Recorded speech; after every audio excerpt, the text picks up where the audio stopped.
alimul hakim. Wala hawla wala quwwata illa billahil aliyyil azim.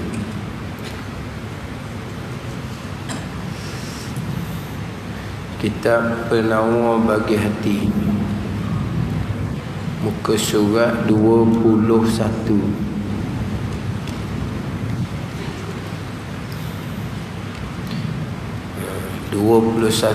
Bagi yang ke-8 daripada atas.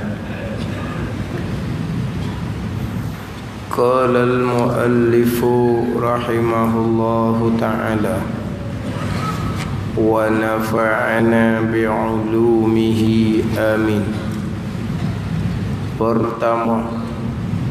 Pertama daripada beberapa perkara, kerana firman Allah Subhanahu wa ta'ala, wallahu ya'lamu ma fi qulubikum.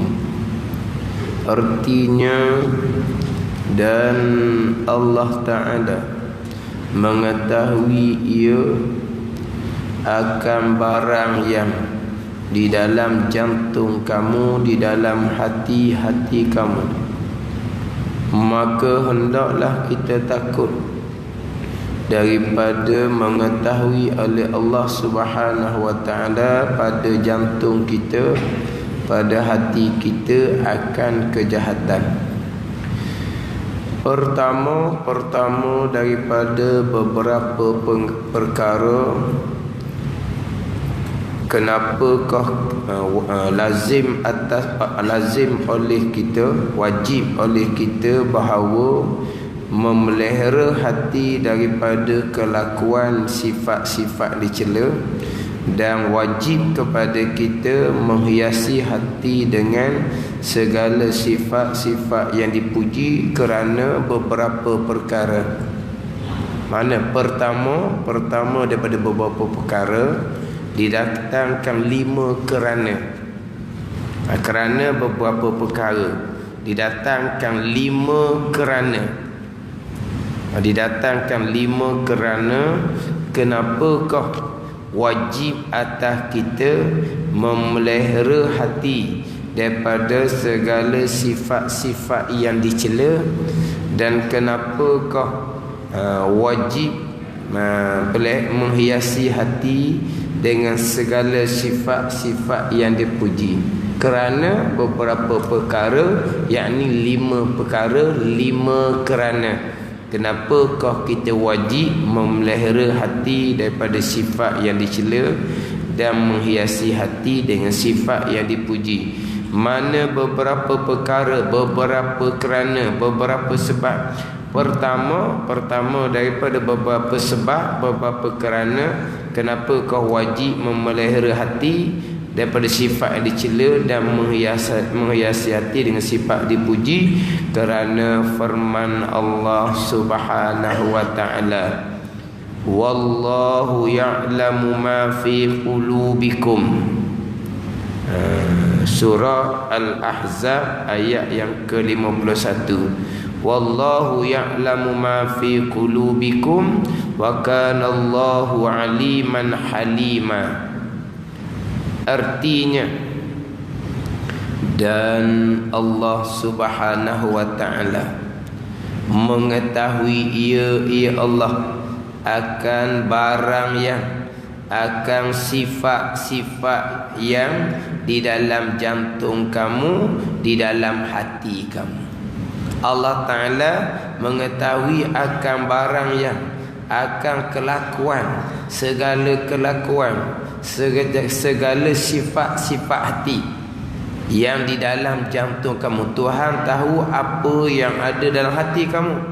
Bila Tuhan tahu, kata pengarang, maka hendaklah, maka wajiblah kita takut daripada mengetahui oleh Allah pada jantung kita akan kejahatan, akan sifat-sifat yang dicela pada syarak. Yang mana sekarang kitab Penawar Bagi Hati masuk kepada kitab yang kedua, berkaitan dengan pembicaraan hati.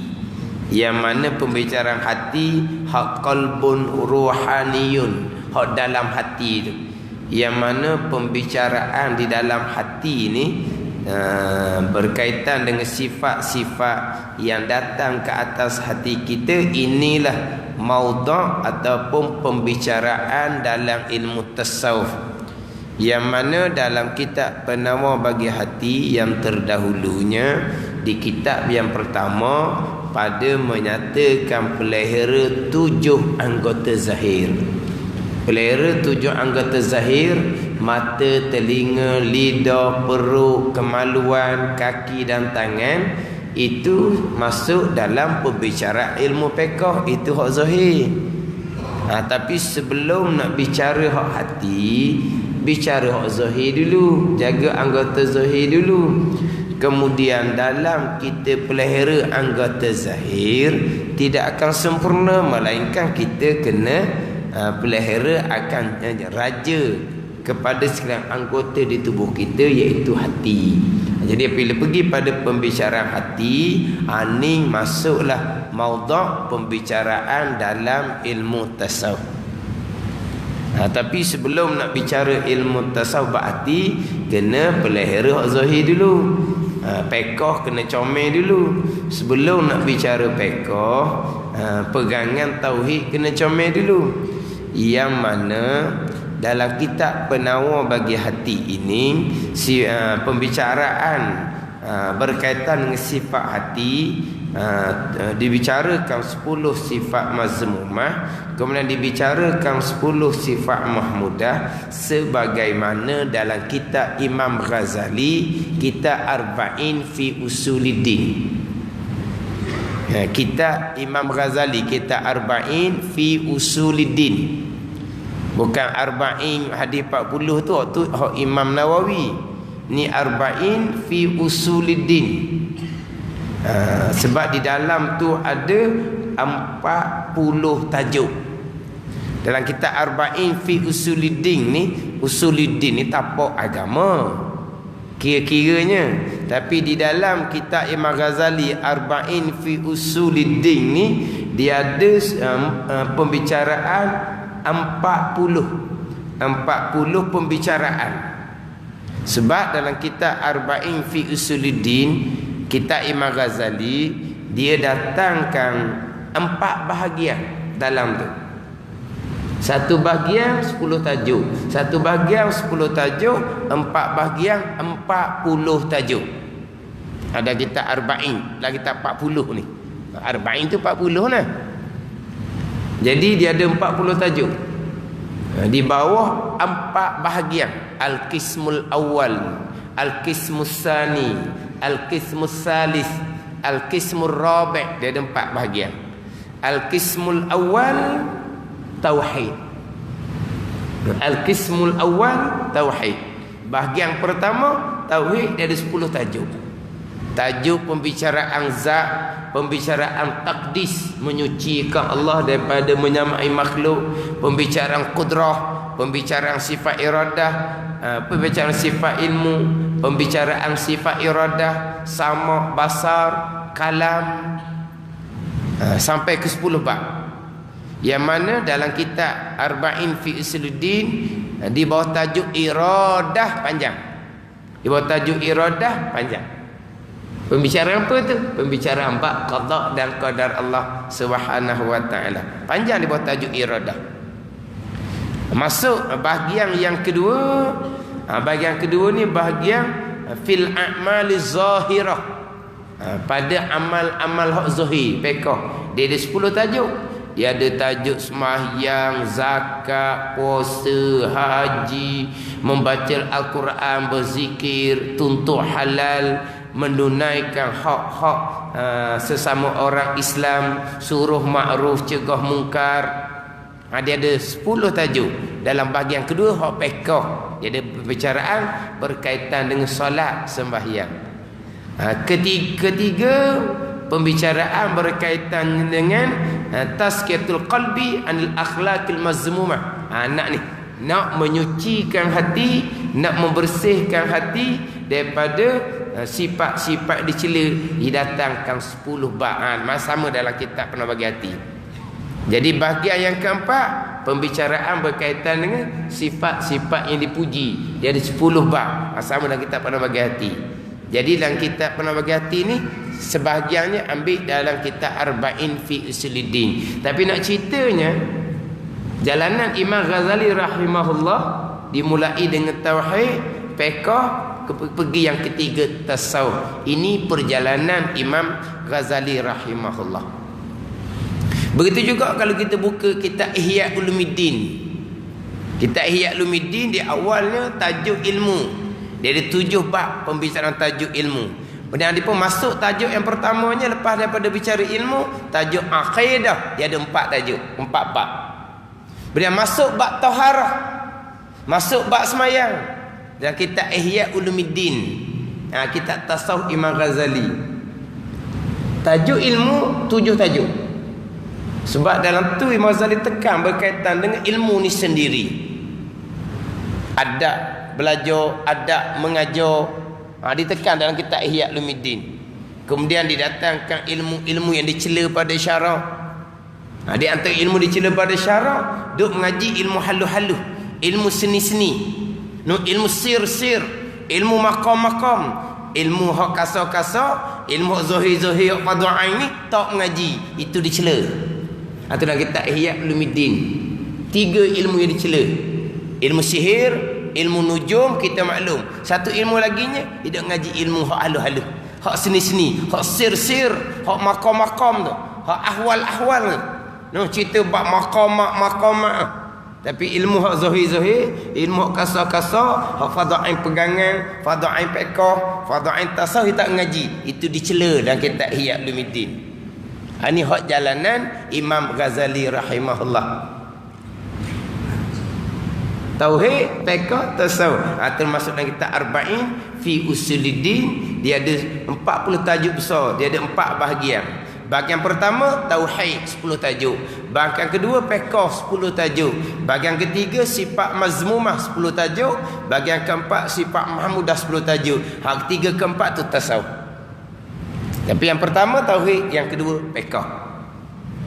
Jadi ni hak ilmu yang ketiga ni, hak berkaitan dengan pembicaraan bab hati, memelihara hati daripada segala sifat-sifat yang dicela dan menghiasi hati dengan sifat-sifat yang dipuji. Kenapa kita wajib pelihara hati daripada sifat-sifat yang dicela?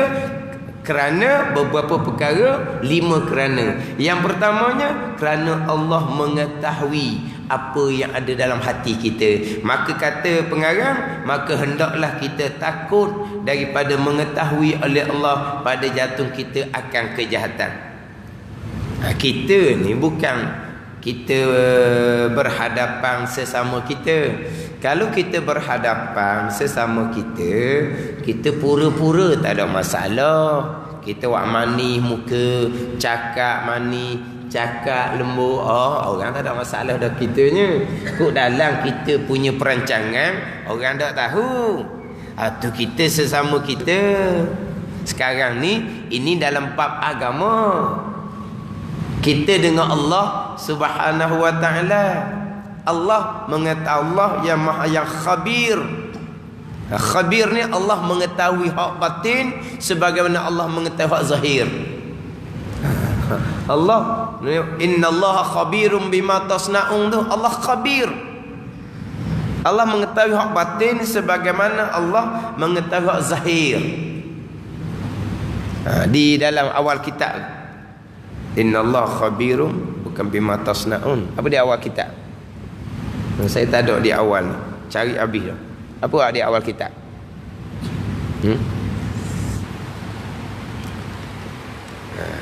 Di awal lagi. Dia bagi atas gitu. Ada? Tak jumpa cari. Belak lagi. Di belah atas sikit. Belah kiri, bukan muka belah kanan, belah kiri. Ada? Tak ada belah atas, belak lagi. Ada? Mari tengok.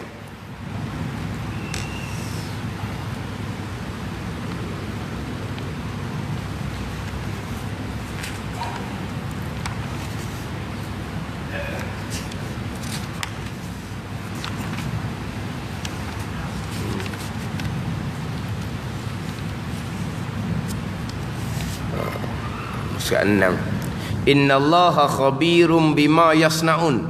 Bukan bima tasnaun. Innallaha khabirum bima yasnaun. Khabir. Allah Ta'ala khabir. Allah Ta'ala mengetahui hak zahir, hak batin sebagaimana Allah. Ada terjemahan dia. Terjemahan dia. Bahawasanya Allah Ta'ala sangat mengetahui akan batin yang mengerjakan mereka itu akan semacam dengan zahirnya. Maka membalas ia ya Allah akan mereka itu atasnya atas perbuatan mereka. Innallaha khabirum bima yasna. Khabir. Jadi Allah mengetahui batin sebagaimana Allah mengetahui hak zahir. Jadi kita kena takut kepada Allah Subhanahu wa taala kerana Allah mengetahui hak sifat-sifat hati kita, hak kejahatan. Yang mana nak timbul kita takut akan Allah ni, kena ada ilmu lah. Kalau tak ada ilmu kita tak takut. Macam mana kita nak takut akan Allah Subhanahu wa taala? Sebab sifat cela di hati pun kita tak kenal. Kita pun tak sedar bahawa takabur haram. Kita perkataan bunyi takabur kita aja dengar. Takabur sifat iblis Azazil. Kita biasa dengar. Takabur tu macam mana? Takabur tu macam mana? Kita dengar sifat takabur sifat Azazil. Tapi takabur tu macam mana? Kita tahu riak-riak ni wailun. Masuk dalam lubang dalam neraka Jahannam. Fawailul lil musallin allazina hum an salatim sahun allazina hum yuraun. Riak. Yuraun riak. Balasannya wailun. Mana riak kita tahu sifat yang dicela, tapi riak tu apa dia? Kalau kita tak tahu, macam mana kita nak takut? Yang timbul takut ni bila kita mengetahui takabur ni sifat seumpama ni, riak sifat seumpama ni. Takut kitanya hati kita bersifat dengan sifat yang dicela pada syarak. Sebab tu dalam kitab Minhajul Abidin, wajib dahulukan ilmu atas ibadah.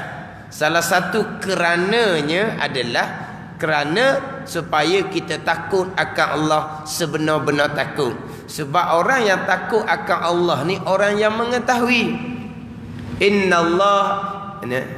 Innama yakhshallaha min ibadihil ulama. Sesungguhnya takut akan Allah daripada hamba Allah oleh mereka-mereka yang berilmu. Orang yang berilmu baru takut akan Allah Subhanahu wa taala. Kalau ilmu tak ada, kita tak ada takut ke Tuhan. Tak ada takut apa pun. Lepas kita belajar kemudian barulah settle, kejut. Tak jendera tidur benar. Sebab apa? Allah pegangan seumpama tu pegangan yang salah. Dah lama kini saya pegang pegangan salah. Saya ni takut ke tak? Tak takut sebab tak tahu. Bila tahu ni barulah timbul takut akan Allah Subhanahu wa taala. Sembahyang tak tinggal, puasa tak tinggal, tapi akidah salah. Lepas belajar baru tahu. Barulah timbul takut yang sebenar-benar takut akan Allah Subhanahu wa taala. Kalau tanpa ilmu, kita hanya buat-buat takut macam budak-budak je. Ni budak-budak kan. Benda yang sepatutnya takut, tak takut, berani. Benda yang sepatutnya jangan tidak takut, dia pergi takut. Ni. Sebab apa? Dia tak ada ilmu, dia tak tahu. Jangan waktu tu bahaya, dia tak takut. Waktu tak bahaya, dia takut. Sebab apa tu? Sebab tak ada ilmu. Kita samalah. Kata-kata, oh takut kita, takut. Takut apa? Takut kita derhaka pada Allah. Tapi derhaka pegangan macam mana? Tak tahu kisah. Tak takut macam mana? Lepas belajar bab pekoh, baru timbul takut. Sebab apa? Sebab lama kini kita semayang, syarat-syarat semayang pun tahu tak apa tahu. Belang-belang kita, samar-samar je. Tahu sikit-sikit je. Lepas belajar baru timbul takut. Takutnya kita lama kening, kita semayang, takutnya tak betul dengan syarat rukun, dengan syarat bagi tiap-tiap rukun. Macam mana timbul takut yang sebenar? Apabila didahulukan dengan ilmu. Kemudian macam mana kita nak takut hati kita bersifat dengan sifat kejahatan ni? Kalau kita tahu sifat tu, kita tahu ni sifat dicela pada syarak, Allah mengetahui sifat hati kita tu, maka kita hendaklah takut sebab Allah mengetahui kalaulah kita bersifat dengan sifat kejahatan. Sifat kejahatan mana ni? Hak kita tahu. Dah kita tahu macam mana lagi masih lagi bersifat kejahatan. Ini hati. Hati ni bukan macam zahir. Hak zahir lebih mudah kita jaga. Hak hati ni kita tahu sekalipun kadang-kadang kita jaga, kadang-kadang kita tak jaga. Sebab apa ni? Kita lupa akan Allah yang mengetahui sampai ke hati kita. Hati dia timbul tak takut. Tak takut sebab kita lalai. Lepas kita sedar kembali, kita pun timbul takut, kita pun bertaubah dengan Allah Subhanahu wa taala. Siapa yang bertaubah? Orang yang berilmu. Tapi satu-satu ketika dia tidak beramal dengan ilmu, dia sedar kemudian dia telah langgar hukum Allah. Yang hukum Allah dia tahu. Dia pun bertaubah dengan Allah Subhanahu wa taala. Orang yang nak bertaubah adalah orang yang berilmu. Orang tidak ada ilmu tidak ada taubah. Tanpa ilmu tidak ada taubah. Mala yutlibal ain falaisa bitaib. Sesiapa yang tidak menuntut ilmu agama, dia tidak namakan bertaubah. Tak panggil taubah. Taubah apa? Pegangan pun tak tahu betul salah. Semaibang pun tak tahu betul salah. Sifat hati baik buruk pun tak tahu. Nak taubahnya kok mana? Ni buat-buat Astaghfirullahalazim. Boleh 100 pagi, 100 petang, bangun malam astaghfirullah. Tapi dalam keadaan akidahnya sesat, terpesong. Itu bertaubah, minta ampun dengan Allah. Itu orang panggil memperolok-olokkan akan Allah Subhanahu wa taala. Astaghfirullah, ampunilah dosa aku ya Allah. Tapi kita berpegang kita salah. Ada panggil nganying gitu. Dah panggil memperolok-olokkan begitu. Itu bukan taubah tu. Memperolok-olokkan. Nak bertaubah orang yang berilmu. Tapi berilmu kita orang awam, banyak lalai. Kadang-kadang kita langgar akan perintah-perintah Allah. Kita mengerjakan larangan-larangan Allah. Kita tahu waktu perintah Allah, kita tahu waktu larangan Allah. Tapi oleh kerana kita ni lemah, kita kadang-kadang kita tidak mengikut sebagaimana ilmu yang kita belajar. Kita sedar bertaubah dengan Allah Subhanahu wa taala. Nak bertaubah kena ada ilmu. Nak taubah kena mari daripada sifat takut. Nak timbul takut kena ada ilmu. Ini nak takut Lepas tu dan kita di ilmu ni kau takut kita. Hak pegangan macam saya sebut sama dah lah. Solid kita dalam bab pegangan. Kita dah gerak dah dalam bab pegangan.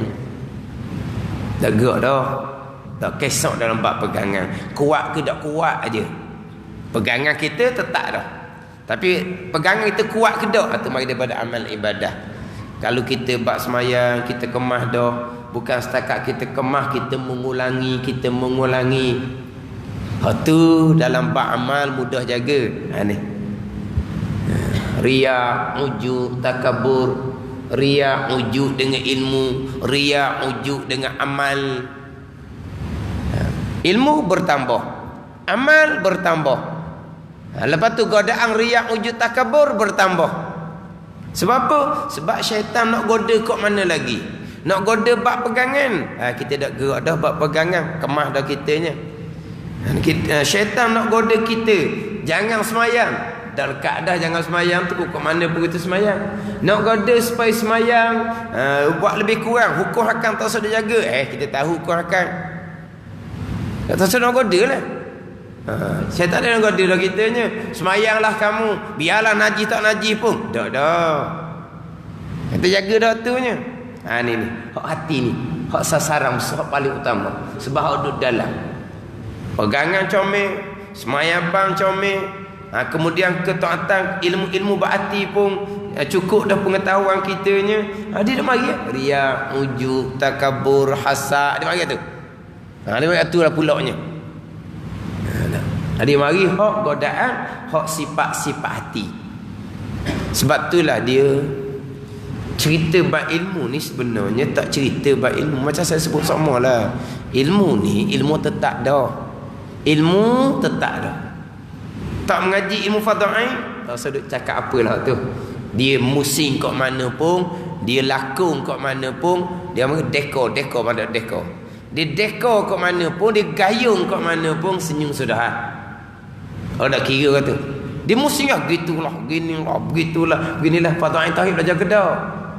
Tak lagi. Fardhain fiqh ngaji kedah. Fiqh sokmo, dia tak belajar lagi. Fardhain tasawuf tak belajar juga. Kata dia dekor gitu gini senyum sudah. Awak dah bicara ni. Ilmu tetap. Ilmu tetap. Yang kita nak bicaranya macam mana hati kita dengan Allah Subhanahu wa taala. Sebab tu kalau jumpa tutup guru, dia dah pesan dah bab ilmu. Sebab dia tahu dah anak-anak murid dia ilmu kemah. Dia dah pesan dah bab ilmu. Dia pesan hubungan hati masing-masing dengan Allah Subhanahu wa taala. Kalau dia tekan sangat keikhlasan. Kena ikhlas. Kena ikhlas. Sebab apa? Sebab dunia. Godaan dunia besar. Godaan dunia besar. Kau tinggi ilmu, kau tinggi godaan dunia. Kau tinggi amal, kau tinggi godaan dunia. Dia bila kau tinggi ilmu, kemudian apabila menyampaikan, bila mengajar agama, tiba-tiba diterima, orang duk belajar apa semua, dia akan naik tu. Timbul. Apa dia dunianya? Pujian, sanjungan. Lepas tu kau harta benda dunia, dia mari belakang tu. Faham tak? Tapi yang paling besarnya adalah pujian sanjungan. Dengan harta besar pujian sanjungan lagi. Besar pujian kemegahan lagi. Faham tak? Antara kemegahan dengan harta, paling besar ujian adalah kemegahan. Orang sanggup habis harta untuk dapat kemegahan. Tahu tak? Orang sanggup habis harta untuk dapat kepujian, ketinggian, kemegahan atas dunia. Menunjukkan bahawa kemegahan atas dunia lebih besar daripada harta benda lagi. Hak ni yang paling besar ujian. Mana tunggu dak tekan tak? Tunggu buat tekan hati. Keikhlasan, kena ikhlas. Kita ikhlas selamat dunia dan akhirat. Ketinggian dunia ujian daripada Allah. Kemegahan dunia ujian daripada Allah. Hak tu tak ada lagi dah. Tu akan uji dengan kelebihan atas dunia. Tapi pentingnya kalau hati kita tetap lillahi ta'ala, kemegahan kemuliaan dunia ni Allah uji kita, Allah kurnia kepada kita, serta Allah redha kepada kita. Tapi kalau dengan dunia tu jadi kita pun terbalik ni punah ganahlah kita ni. Tu duduk tekan hati kita dengan Allah Subhanahu wa taala. Ba ilmu dia tahu dah. Ilmu tetap ni jangan salah faham. Ilmu tak mengaji macam tadilah, tak sudut musing lah, tak ada. Tak sudut bahas panjang-panjang lah. Wa'arid anil jahilin. Berpaling dia orang jahil. Orang jahil ni dia payah. Dia gitu gini kita payah pakai. Dia lah. Kita jalan cari ilmu. Tapi kita cari ilmu molek, tauhid, fiqh, tasawuf, kita nak kena jaga. Ni hak hati kita. Hubungan hati kita dengan Allah Subhanahu wa taala. Sebab apa? Ni semuanya akan dibentang di mahsyar. Atas dunia bolehlah kita buat macam orang soleh, buat macam tawadhu je. Atas dunia boleh lakon. Ini kita sendiri ni, jangan kita kata orang pula yang lakon. Faham tak? Kita sendiri, kita ni laku kita. Yang kita duduk tahu orang, tu nampak tunduk, cakap lembut tu berlakon. Jangan kita tahu kat orang.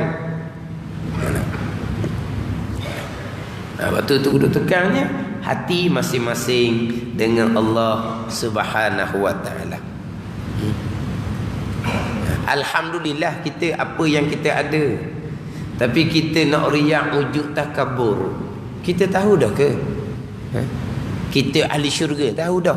Mudah-mudahan itu harap kita kepada kurniaan Allah Subhanahu wa taala. Tapi kita terjamin syurga macam para anbiya, macam sahabat 10 orang lah. Macam sahabat-sahabat yang lain yang dijamin oleh Nabi sallallahu alaihi wasallam. Kita tak ada bahagian tu. Tapi mudah-mudahan kita harap kurniaan Allah Subhanahu wa taala. Tapi kita terjamin. Mudah-mudahan bukan terjamin. Bila mudah-mudahan kita nak riak, wujud, takabur nyekup mana?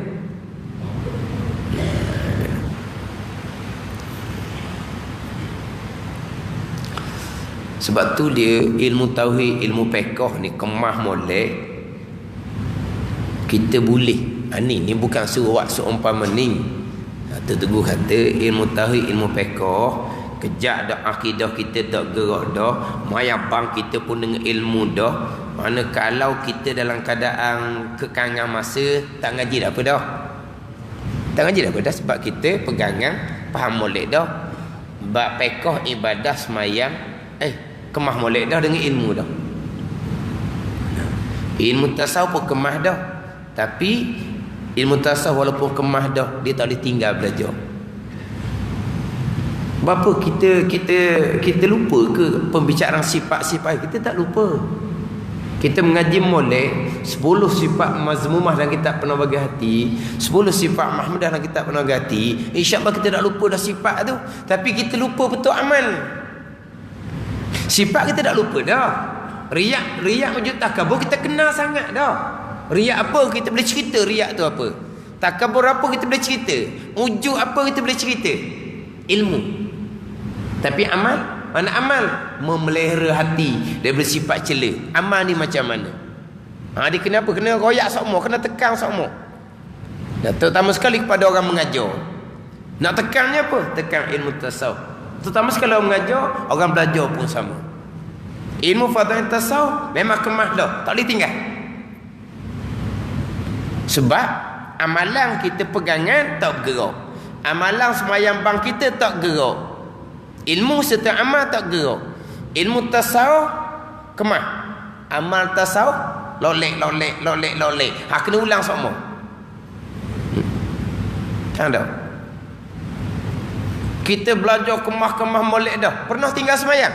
Tak pernah tinggal semayang. Pernah tinggal puasa? Tak pernah tinggal puasa. Hak dosa-dosa besar pernah kita lakukan. Kita dosa-dosa judi, berzina, tak kenal hatunya. Tapi dah sebesar riak, dah sebesar takabur. Sebelum belajar sifat kita terkadang, selepas belajar pun kadang-kadang sifat kita lagi dah sebesar tu. Gimana? Ani ilmu tasawuf.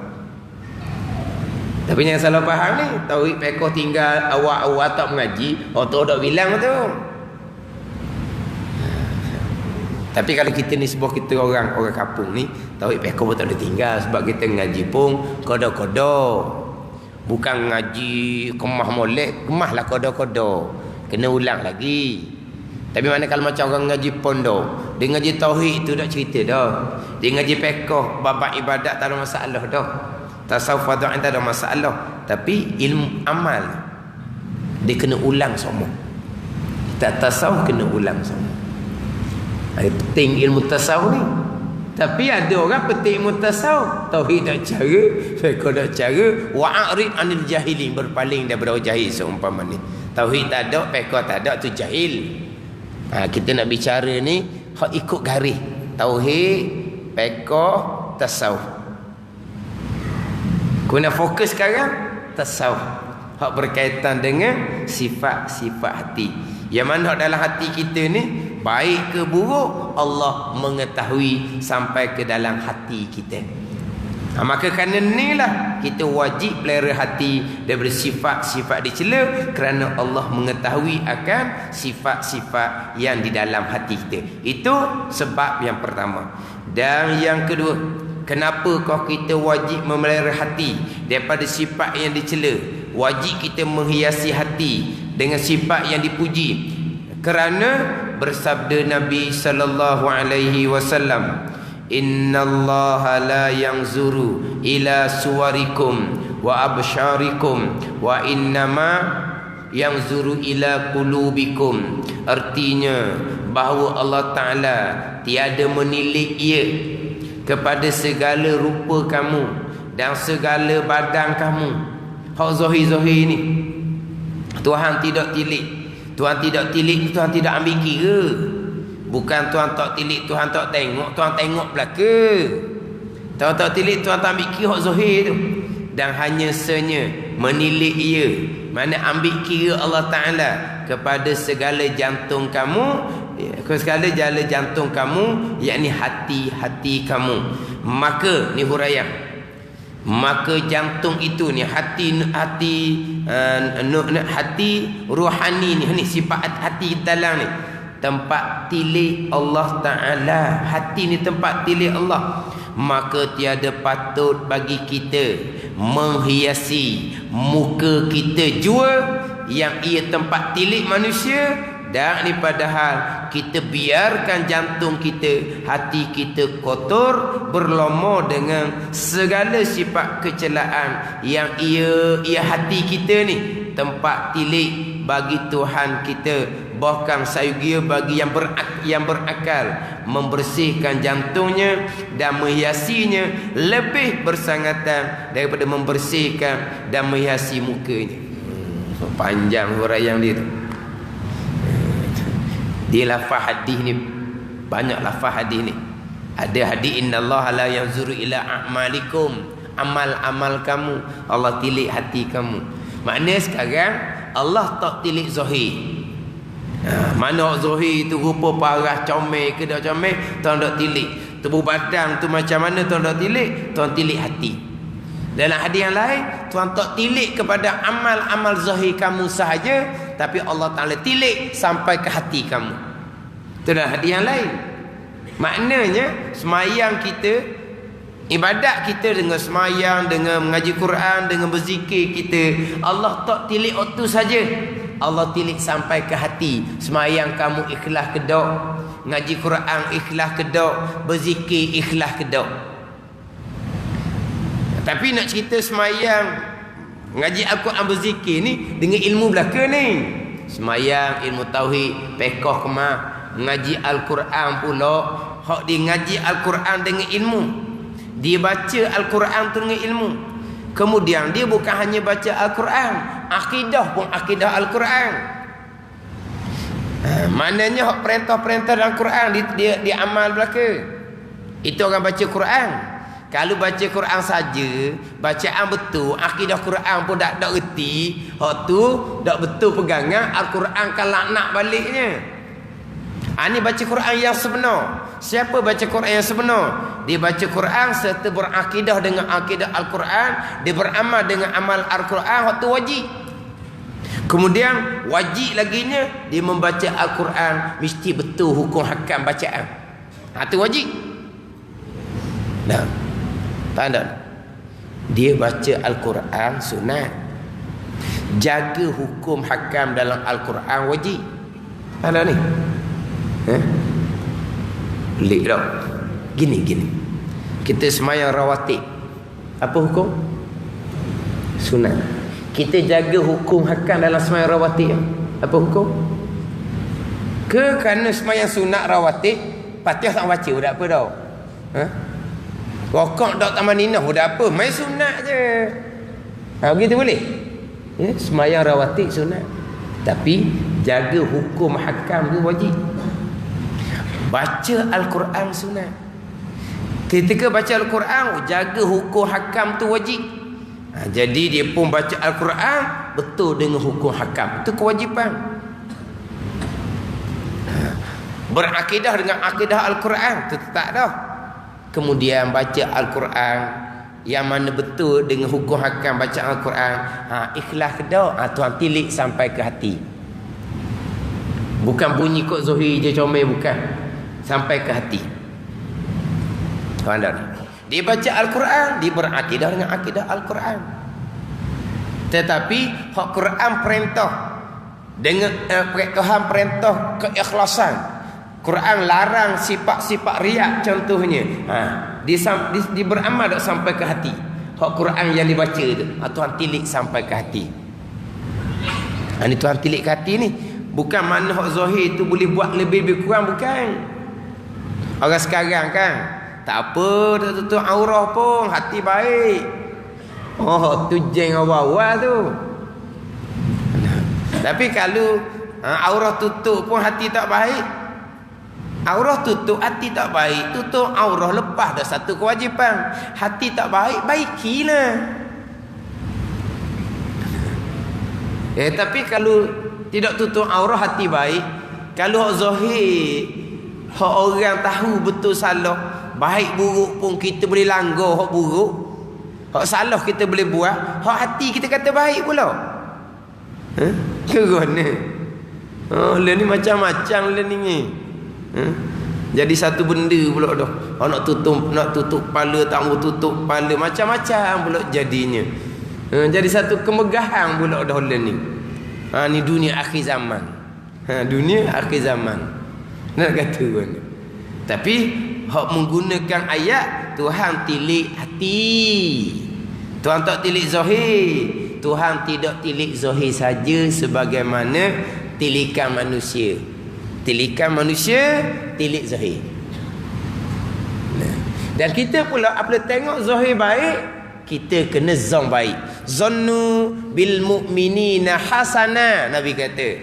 Zonlah kamu, mana sangkalah oleh kamu dengan orang-orang mukmin dengan zon, dengan sangka yang baik. Maka zahir dia baik, kita zon baik lah. Kita tak boleh nak nampak kau dalam, jangan duk tomah pula kau dalam. Nampak je baik tu dalam guana, jangan. Kita wajib kena zon yang baik dengan orang mukmin. Orang kita sekarang ni dengan orang mukmin zon jahat semua. Dengan orang kafir zon baik semua. Tu orang terbalik kok tu. Orang tak ada garis, tak ada garis syarak tu. Tu garis nafsu semata-mata. Dengan orang mukmin zon tak ada zon baik. Dengan orang kafir ke Allah baik semua zon. Jangka terbaik semua kalau orang kafir. Tanggung juga ke mana-mana pun kalau orang kafir. Kalau sama-sama orang mukmin dipulah juga nak jadi buruk. Jadi kita tilik zahir baik, kita zon baik. Sebab kita tilik setakat zahir. Allah tidak tilik setakat zahir, Allah tilik sampai ke hati. Allah tilik sampai ke hati. Jadi hati tempat tilikan Allah, maka kita kena pelihara hati kita. Bukan hanya kita duk comel zahir saja, duk solat zahir saja, amal zahir pekoh comel, ngaji Quran comel dengan hukum. Hak zahir ni saja. Tapi zahir kena jaga. Tapi jangan saja situ. Jangan setakat zahir je. Kena sampai kita pelihara akan hati tempat tilikan Allah, tempat Allah nilai. Tuhan nak terima tak terima amalan zahir tadi, Tuhan tilik sampai ke hati. Hati ikhlas, Tuhan terima amal zahir tu. Kalau hati tak ikhlas, Tuhan tolak amal zahir, Tuhan tak terima. Sebab tempat tilikan Allah sampai ke hati. Jadi apabila tempat tilikan Allah hati, maka wajiblah kita pelihara hati kita daripada sifat-sifat dan cela, dan kita hiasi hati kita dengan sifat-sifat yang dipuji. Itu kerana yang kedua. Dan yang ketiga, bau sejantung itu raja bagi segala anggota. Wallahu a'lam. Bismillahirrahmanirrahim. Alhamdulillahirabbil alamin, wassalatu wassalamu ala sayyidil mursalin wa ala alihi wa sahbihi ajma'in. Allahumma aftah alaina futuhal arifin. Allahumma allimna ilma aqdamin wa fahimna famas sabiqin warzuqna ruqat talibin. Allahumma zidna ilman wa alhiqna bis salihin. Wa sallallahu ala sayyidina Muhammadin wa ala alihi wa sahbihi wa sallam. Walhamdulillahi rabbil alamin.